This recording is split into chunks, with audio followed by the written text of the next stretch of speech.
Summarizing what in the first session, first, the column is not what you find when you dig down in the earth, but is a conceptual correlation, a mental abstraction. There are topsy fossils that we see that I think falsify extinction, the idea that because they're found down at the bottom of the column and not found after that, they're extinct. That's an idea you hear over and over and over again. They went extinct at this point. Why? Because you don't find, but then they're alive. Well, when you find that half a dozen times, you say, wait a minute, finding them down here and not higher doesn't mean they're extinct. I know that because we see that demonstrated. That concept has been falsified. And the Turvey fossils, even according to their own criteria, falsify the concept of evolution, would utterly destroy that, even according to the leading evolutionist. We have the Malachite man, which is the 10 individuals found in the same layer as Dinosaur National Monument, 10 humans with dinosaurs. We have the fossil footprints, the Taylor Trail, that's the first 14, and then the McFall Trail, the 15. And there are more than that. Let's just look at some more of the Turvey fossils. Going back to this Burdick track, which was found by, or at least discovered by Clifford Burdick. It had been found, we don't know who found it. And it had been cut out of the river. We did some extensive investigation over a period of several months and found the spot that it came from. That's an interesting study, but I think I'm confident we can prove that. It is in the Glen Rose area, about a mile from the river. But Dawkins says he knows. It's just too good to be true. Well, sometimes with fossils and with fossil footprints, when you have that depression and section it, you can see pressure down under the track within the rock that indicates that obviously this was original impression in the sediment. So we seal, and here you see the surface of the track, and here you see directly under the heel. Do you see the disturbed material there? And the little whirls over here on the edge pushed up. Well, we presented this at a science meeting there in Dallas. Here is the track, here is the section. And it got kind of quiet for a minute, and then finally one fellow said, well, this obviously is a real track, but it must be a dinosaur track that somebody carved toes on, which is completely ad hoc, and it just has to be. But I'm glad they did that because we then sectioned across the toes. Now, this is a real reach because sometimes you don't find, even under the heel of a dinosaur, any disturbed material. You just have to get kind of lucky to get that much preservation of detail. And searching for information under the toes, that's a reach. But we sectioned and we looked, and here it is photographed under black light. And you can see those indentures up at the top. Here is the great toe. And under each of those toes, you see the following contours, especially at the great toe. That's obvious. If it were cutting across the structures, it would indicate carved. But the following contours says, no, this is original impression in the sediment. And so we have confirmation both at the heel and the toe that this is not carved, the one that was too good to be true. Well, now we get a whole new set of objections. This can't be real because it's too broad at the front, it's too narrow at the heel, the toes are too spread out, and look at the center, it's raised in the center, and tracks are not supposed to be raised in the center. Well, we looked at that and we thought, well, we don't know a whole lot about tracks. Let's just see if we can find out something about tracks. And so we started making some in the concrete. And we had some of the high schoolers and junior high students helping us do that. And we found that standing tracks and walking tracks and running tracks all leave different impressions in the sediment. And this little 12-year-old girl made these tracks, first running away, 3 tracks away, and the one in the middle is going to, and then 2 tracks coming toward you. And looking closely at this, notice the broad front, the pronated toes. When you're running, you push off with the toes and they spread out, and you rock over the center when you're running. Now, walking is different, but when you're running, you hit with that heel, then you spread out the toes, rocking over the center. That's the way it looks. If it were any different, it would be wrong. We didn't know that, but we did the investigation. This is a running track that you can reproduce. Again, this is the way you do science. You do the experiments, you reproduce it, you demonstrate the ideas. And they helped us by making their objections. We also found a number of tracks that looked like this in the area. We didn't get time to talk about larger animals in the fossil record, but virtually all of them are larger.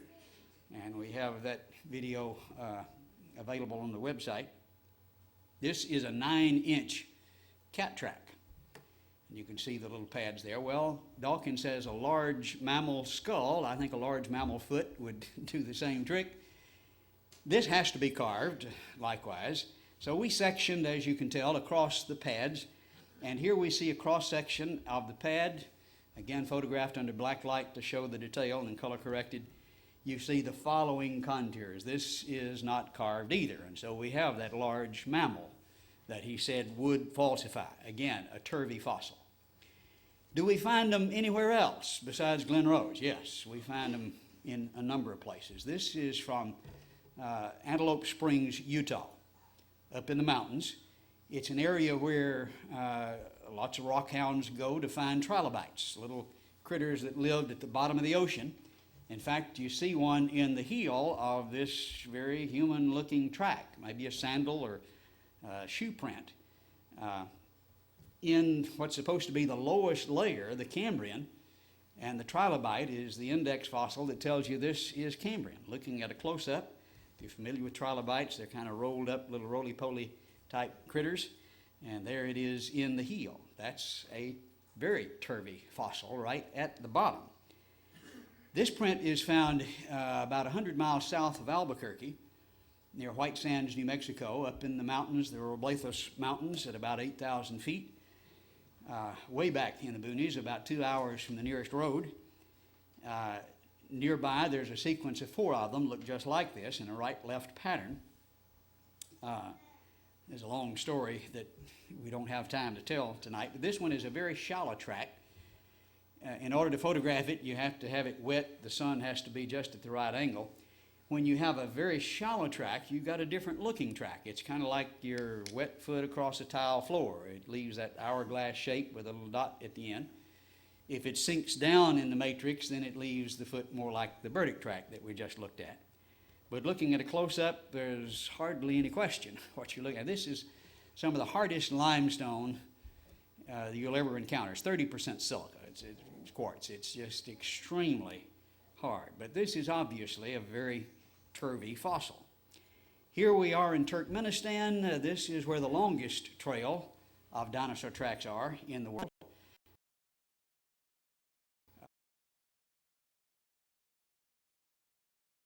Supposed to have been there last spring, taken by the head of the Department of Geology at the University of Turkmenistan, who tells us there are 4 trails of human footprints going right through the middle of these tracks. He was fired because he agreed to take us over there. We got our visas, we applied for the permits, we were ready to go, and he was fired and run out of the country. He was going to sneak us back across the border, but the site is 6 miles from Afghanistan, and we decided we might better postpone that trip for a little while. But notice the report in Pravda, the Russian newspaper. Here, the headline, Human Footprints Found on Dinosaurs Plateau. The Turkmenian Plateau contains more than 3,000 footprints, but the most mysterious fact is that among the footprints of dinosaurs, footprints of bare human feet were found. Reminds me of a comment that we also made with Dr. Finsley, the curator. He was saying these were made by aliens. I said, well, Dr. Finsley, if they're made by aliens, they must have come from a galaxy far, far away and been very advanced, more so than we are. What are they doing running around barefooted? And he got mad again. But we're having fun. Obviously, a turvy fossil was found in the Glen Rose area from the same layer with the footprints that we've been looking at. This is my daughter's finger underneath. Obviously a very human-looking shape here. Well, you find lots of rocks that kind of look like things. Do you know that's what this is? Well, maybe you can tell by sectioning again. Sometimes you have interior structure in a fossil and sometimes you don't. So we look and we do the test and find out. We section here at a severe angle to get more information. And notice the shadow there will help you get some idea of this three-dimensional shape. It's perfectly shaped. But we were going to see if there's any interior structure, and at the cross-section, notice the porous material there in the center, just exactly as we would expect to find bone. In fact, the anatomists that have examined this, like Dr. Dale Peterson, who also did the CAT scan, has traced ligaments from one end to the other, found obviously bone in the center, and has no doubt at all that we're looking at a fossilized finger. The last time I heard him lecture on this, it was an hour and a half, and it was just on the finger, so you're getting off light tonight. Obviously a turvy fossil. As we follow the Glen Rose limestone further to the south, it still retains that same geologic horizon but becomes sandstone. And down near London, Texas, we find some more fossils at the base of this cliff. In the nodules here, there are a number of interesting things found, including this iron hammer with the wooden handle that is partially colified with quartz and calcite crystals in it. I don't think the dinosaurs made that, but it's in this same geologic horizon. Obviously, again, a turvy fossil. This is from Oklahoma, in the coal beds up there that are supposed to be 295 million years old. The fellow was breaking up coal to put it in the furnace, working for the utilities company there, and hit with a sledgehammer this big block of coal, and out comes this iron pot. And you see the cast and the mold on either side in the coal. Here's his affidavit describing exactly what he found and when and where. A very turvy fossil.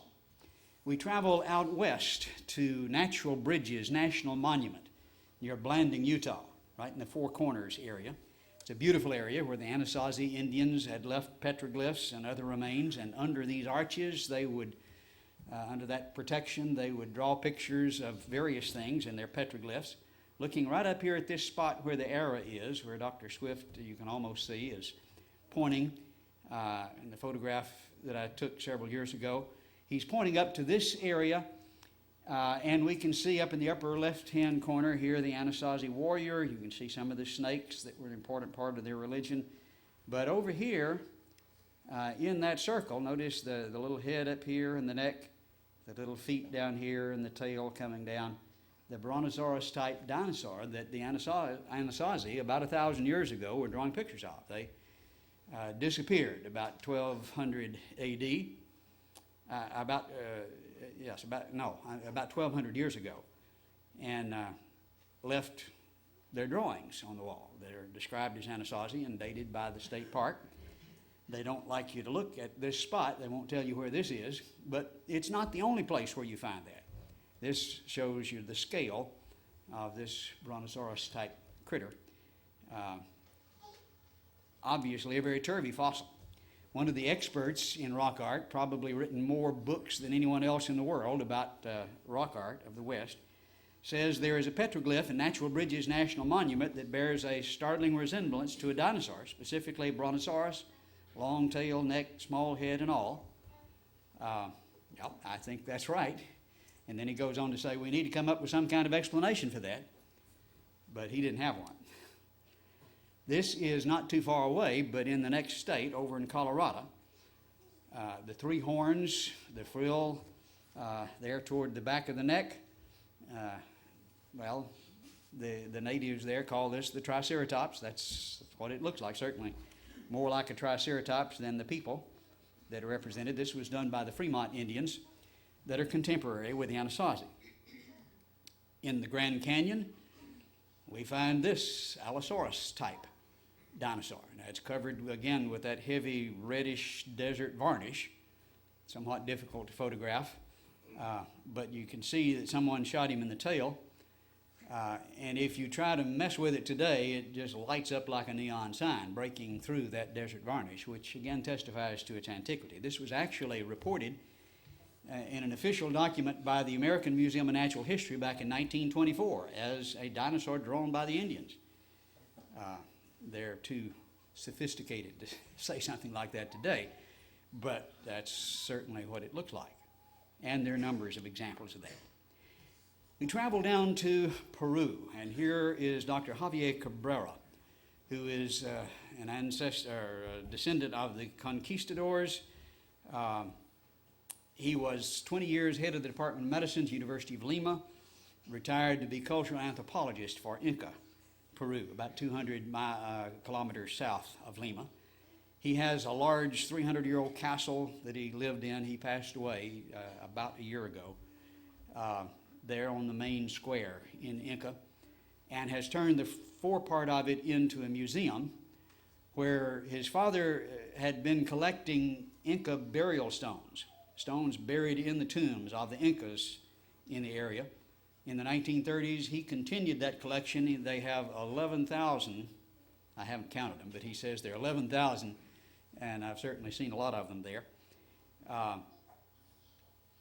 Some of the most pornographic scenes you could ever imagine are depicted on maybe a third of them, and a wide variety of animals. We were able to get into the tombs and actually do some excavating and saw some in the tombs. Here is one actually in place in the tomb. But you look at what's carved on these burial stones, and about a third of them have dinosaurs on them. This one, interestingly, has the dermal frills on its back. This is the dinosaur represented on the Sinclair oil sign, but Mr. Sinclair didn't put frills on the back. He didn't know about that. This was first published in 1990 in the Geology Journal, the journal Geology. But they knew about it about 2,500 years ago, back in Peru. Very accurately represented, a very turvy fossil.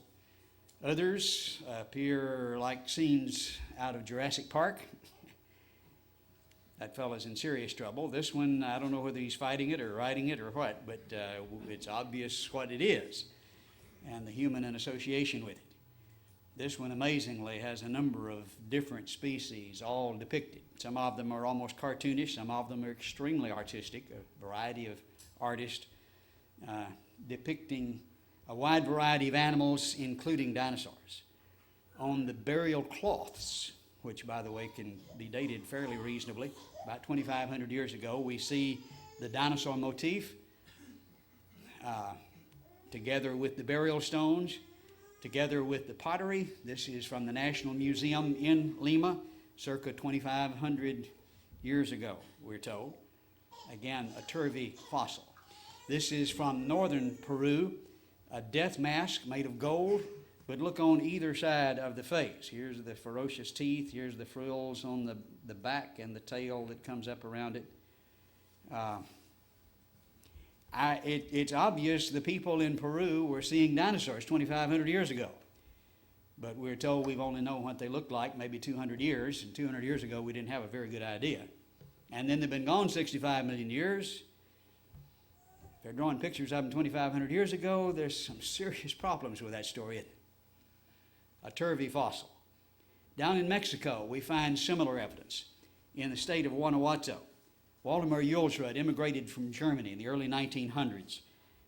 Highly educated, sophisticated individual from Germany, saw the Nazi regime developing and decided to leave. He was trained as an archaeologist and discovered a number of cultures and credited with the discovery of the co-discoverer of the Chippewa culture, well known from Mexico. He also found a group of fossils that he thought were much, much older, these ceramic figurines. Rather bizarre-looking creatures, some of them that we would readily recognize as animals of today, and a wide variety of people. Over 30,000 figurines from this collection, and about 2,600 of those 30,000 are of dinosaurs. that have been dated at about 3,000 to 4,000 years ago. With both thermoluminescent and radiocarbon, you get a number of examples. I think you get a general idea when you're going just a few thousand years, as we pointed out the other evening. Here we see Brontosaurus depicted. These, by the way, were excavated in about 1930, long before we knew Brontosaurus stood up. The first time that was proposed was in a book called Dinosaur Heresies by Bacher.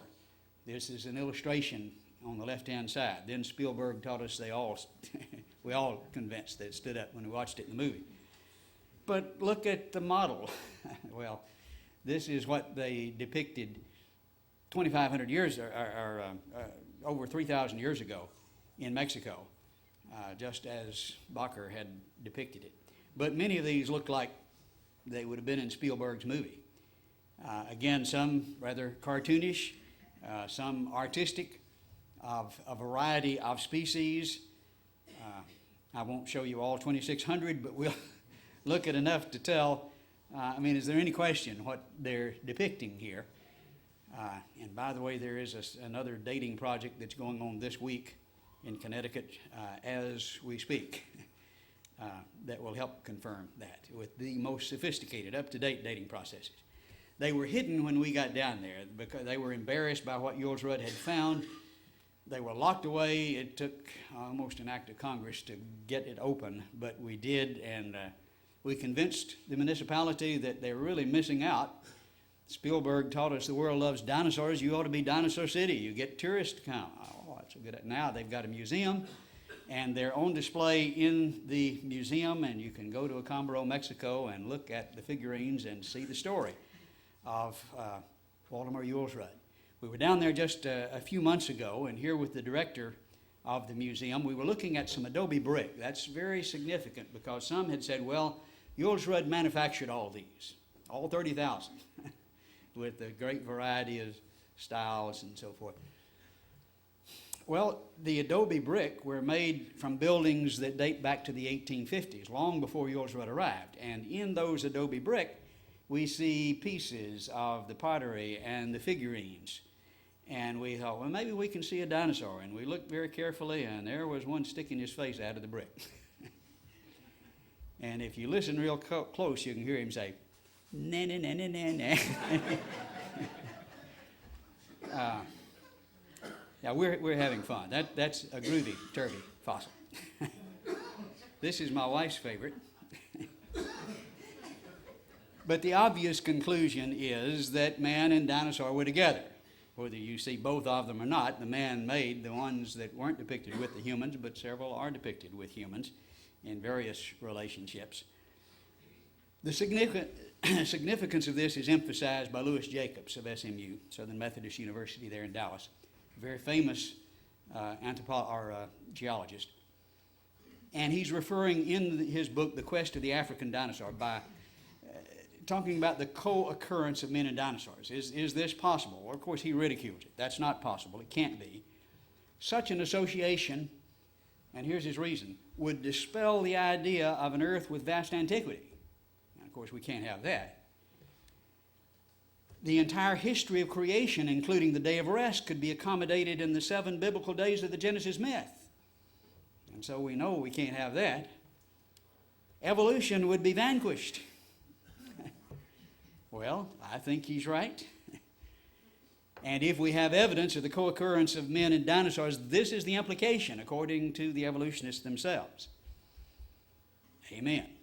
You'll just have to decide for yourself if we have the evidence that they were together. Stephen Stanley, that we referred to earlier, looking at the fuller context of his statement, said, there's an infinite variety of ways in which since 1859 the general concept of evolution might have been demolished.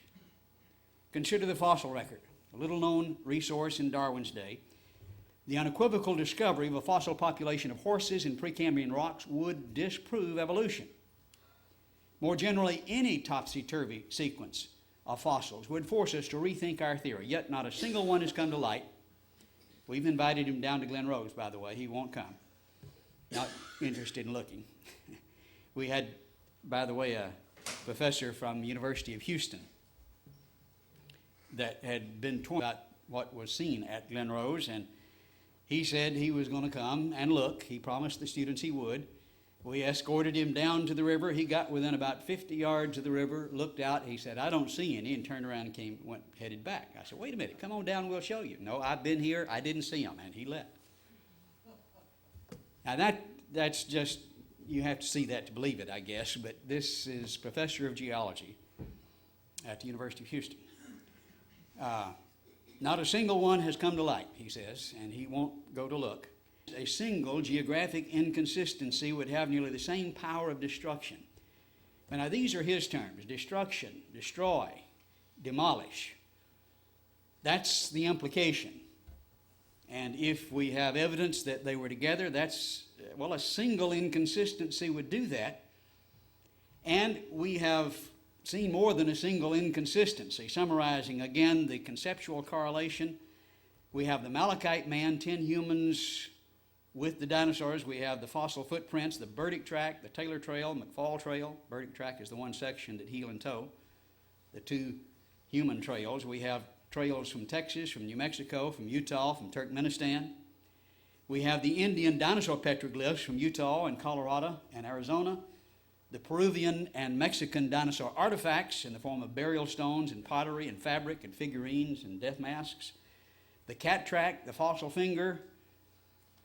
A single geographic inconsistency would have this power of destruction, but I believe we've got a little more than the single illustration. The iron hammer and the pot, they're just all kinds of inconsistencies that can be demonstrated and verified. This is his conclusion, and I think he's absolutely correct. And we'll conclude with a statement by Nova. They were there, photographed the track, saw the pictures you've seen tonight. The people who photographed it, interviewed us, were excited. They thought they had earth-shaking evidence and went back to publish, and the editor killed it, replaced it with an article on Jimmy Swaggart for some reason. But they did give a brief blurb in a program called God, Dinosaur, Darwin and the Dinosaurs, and said this: dinosaur footprints side by side with humans. This was the subject they were briefly discussing. Finding them would counter evidence that humans evolved long after the dinosaurs became extinct, and back up the claim that all species, including man, were created at one time. Guess why they didn't publish it? They understood the significance. I think they're absolutely right about the significance. And you'll have to decide for yourself if the evidence is there. If it is there, this is what it means. And I think it is established. All right, let's see if some of you have. Everybody understand 100% of that? Any questions? Okay.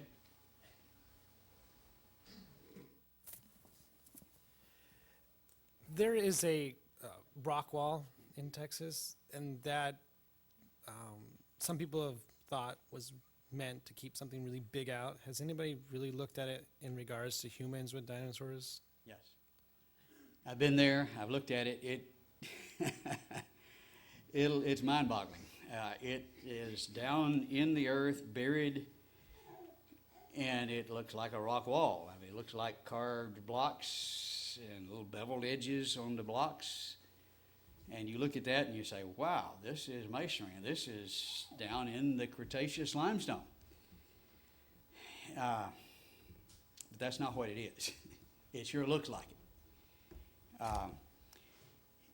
Limestone breaks rather symmetrically sometimes. The earth flexes with tides like there are earth tides as well as water tides, but it does flex each day with the tides. And that flexing produces a very symmetrical breaking sometimes, like tic-tac-toe grids. Sometimes caves will follow the erosion of these patterns, and you see the cave, look at maps of caves, and you can see the tic-tac-toe grid. This is a process like that, though it's a little more complex. But it's what's called a clastic dike. I think it's a good evidence for rapid formation of that strata. And it's roughly analogous to what happens when you have something like, well, a hard block. If you were to set several blocks down on top of toothpaste, it would squeeze up and then spread out in between and then flex and break. It's rather complex, but we understand it. We've seen it in a number of other places where it's clearer. This is shocking when you first look at it, but I think we understand it. I think it's a natural phenomenon. Yes?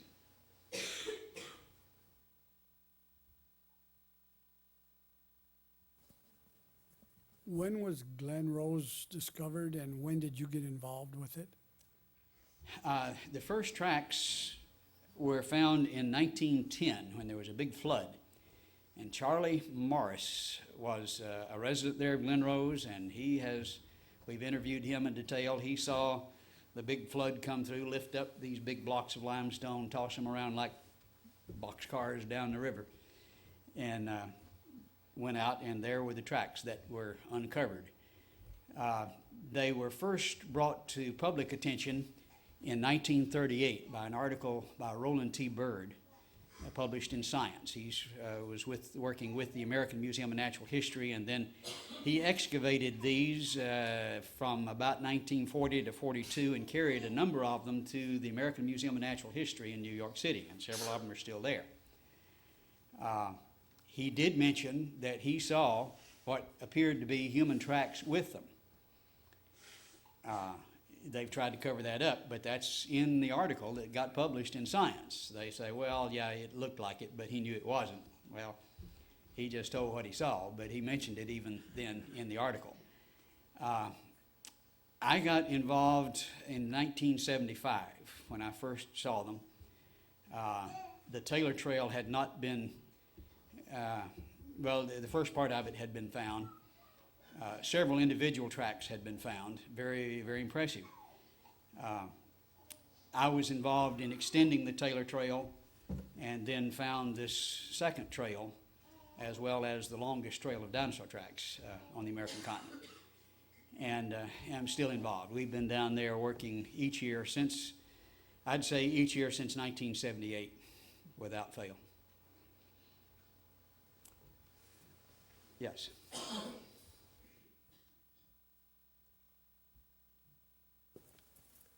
Are there other efforts that you're aware of around the world with other groups of geologists that you're not affiliated with, say from Europe or Asia, that are working other finds around the world?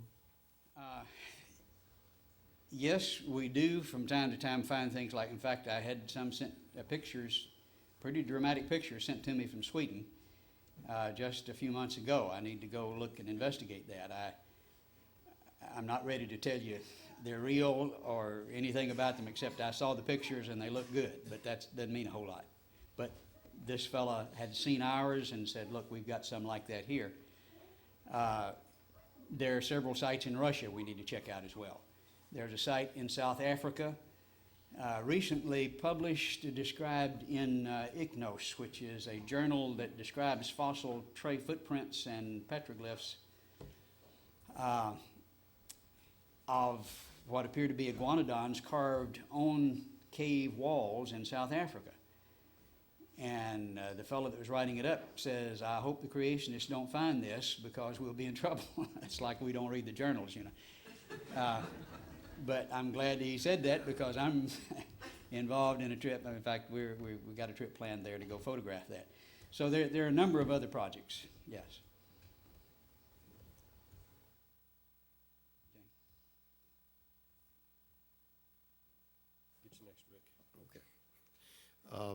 The evolutionists make a big deal about the development of the horse.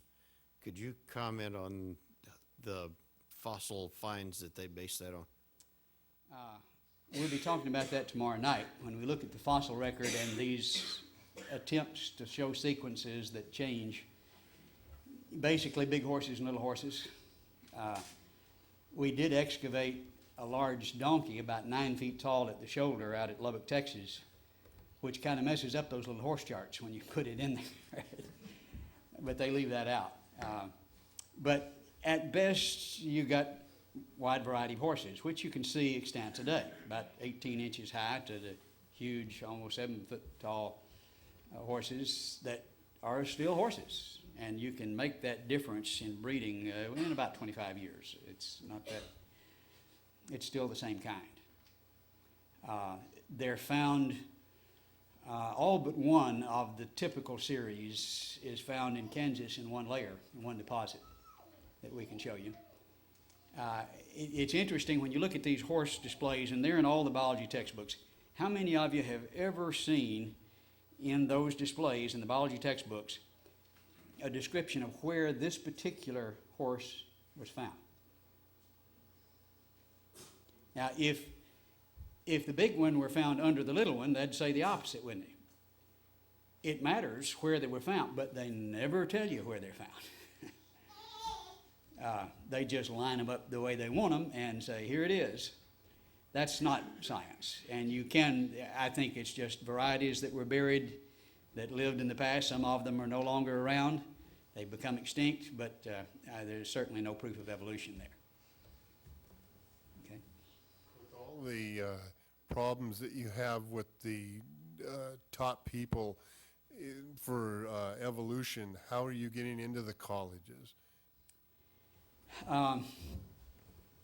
Usually, and there are exceptions, but usually it's a campus group like a creation club. And by law, they have access to the auditoriums, and they put their name on the list, and they do everything they can to stop it, but they really can't. And once they get that name there, they may have to be in line for 6 months, but time comes around and that I show up. There are some places that have allowed, and we were at SMU for the debate just a couple of months ago, though the geologist didn't show. But we spoke there for that evening at the invitation of the university. I was able to teach all the geology classes for a week down at Lamar University. 3 classes in structural geology, 3 in historical geology, and 3 in physical geology for the week. And they were there to show the alternative view and to show how silly it was. At the end of the week, the professor said, well, I hate to admit it, but I think all my students are agreeing with you. And these were the majors in geology. And then she said, I think I'm going to have to change my views too. So there's a variety of circumstances. Most of the time they fight desperately to keep me out, and if they're trying to protect their jobs and their positions and their religion. And that's typical, but we have a variety of situations. Yes. Could you comment on the theory, the Pangean theory, where the Earth started with one landmass and then divided up? Okay. Continental drift, now called plate tectonics. The idea that there was all one continent and then it split into the configuration we see today. That's really not a new idea. It's been accepted fairly recently, since the 60s and 70s, when it really began to be accepted as continental drift, and now then developed into plate tectonics. However, it was proposed about 1923 by James Waggoner, who was a creationist, and he read Genesis 10:25, and it says, in the days of Peleg was the earth divided. And he said, look, it looks like it's divided. See the jigsaw puzzle fit. And Genesis says that. Well, that didn't fly.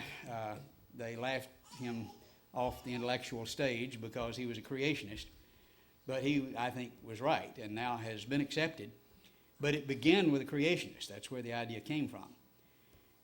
You look at Genesis, it says that all the land was, it says all the waters were gathered together into one place when he separated the land. Now, it doesn't say the land was together in one place, but if the waters were, it would kind of imply that. I strongly suspect there was one continent and that it divided. The jigsaw puzzle fit is persuasive, especially with the mid-oceanic ridge right in the middle following that same configuration.